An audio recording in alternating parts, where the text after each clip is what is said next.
One additional question. Your report stated there was no damage to the durameter membrane. Can you explain how the brain can be damaged without damaging the membrane? Let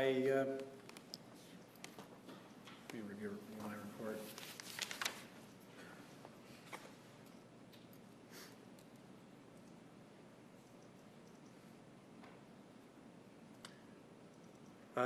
The only thing I can say is that that's a typographical error.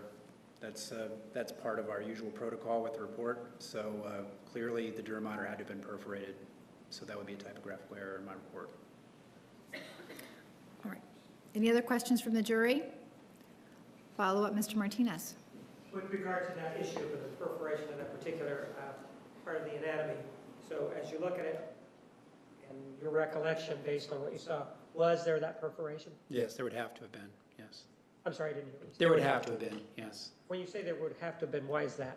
Because of the location of the tracks and the fact that the dura sits right on where that bone would have been fractured and blown apart. So it would have had to have perforated the dura in that location. I don't have any other questions. Ms. Wilmot. Dr. Horn, you're aware that this is a capital case, right? Yes. You know how serious it is. Objection, relevance. Do you understand that this is a serious case? Yes. Objection, relevance. You would have reviewed your report prior to coming to testify, right? Yes. And you would have reviewed your report probably long before that again, also, right?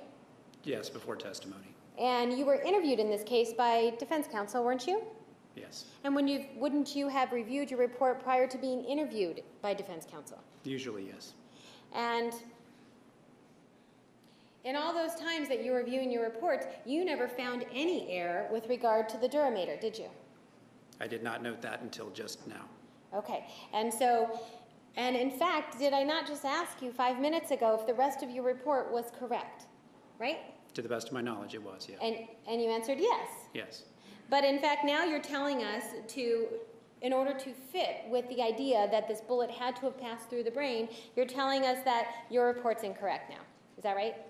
There's a typographical error, yes. That's exactly what it is. You made a mistake, didn't you? Yes. Is that what you're telling us? Yes.